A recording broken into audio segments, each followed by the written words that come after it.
Okay, so we are going over 5.5, ready, set, go, number 18 and 21, I believe. So the directions here say identify the type of function, linear, quadratic, or exponential, and then represented by the table or the graph, and then write the explicit equation for the function. Okay, so the very first thing that I do is I find the differences, the first set of differences, because that's going to give me a clue. Some of you already see the pattern here, so I'm just going to go with my first set of differences. So this is 3, this is 6, this is 12, this is 24, this is 48. And I'm like, hey, that's a pattern. Like that 3 is that 3, that 6 is that 6, and so on. If I did my second set of differences, you'd notice that that pattern continues. So then that tells me this is not linear or quadratic or anything. So then I look at these numbers and I'm like, oh, every single time it's being doubled, right? So this, I can actually get rid of all this, because in reality, it should have been times 2, times 2, times 2.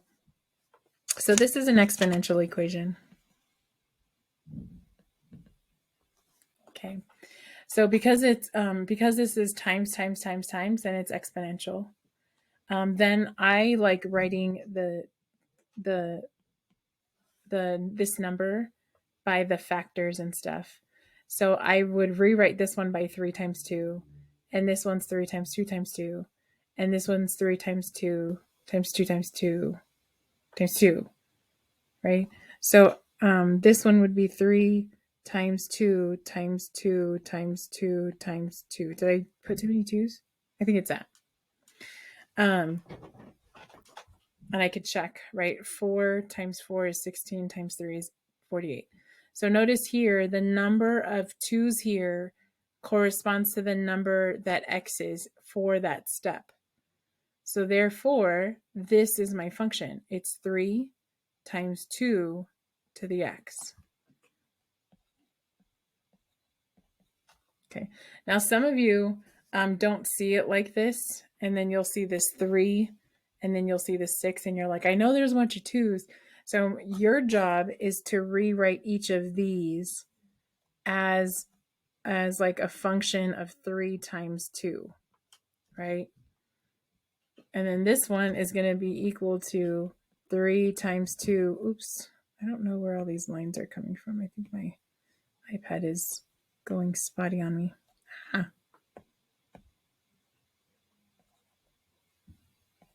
There you go.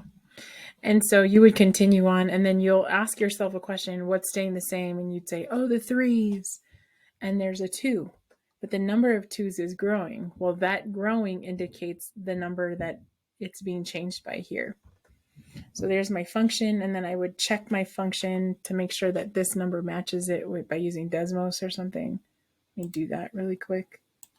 So I'm going to plug in 5, and I hope to get out 96. That's my hope, right? So I go 3 times 2 to the 5th. Yay, I got 96. That means I'm right. Okay. Next question. So this function here, number 21, it looks like this. It starts off high, and then it's like dwindling down. So this to me reminds me of exponential decay.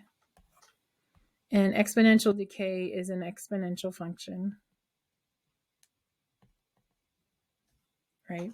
So this is an exponential function, except for now, it's instead of it growing like that last one that we just did, this one's like decaying off. Okay. And so how do you find the rule for this?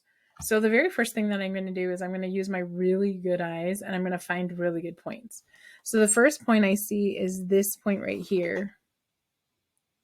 And then I also see the y-intercept here. And then I also see right here. And then I don't see any more good points. So I already know, like looking at these points, I go from 8 to 4 and from 4 to 2. I'm cutting things in half. So my base is going to be half. Okay. And then this next part is me playing with numbers in my head. So normally it looks like this to the x. But half to the x, when I plug in 0, I should get 1. And notice it's all the way at 8. Half when I plug in, when I plug in 1, it'll be at half, but now it's all the way at 4.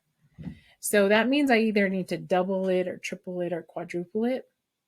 So I'm going to go with, if it was supposed to be 1 when I plug in 0, and now it's at 8.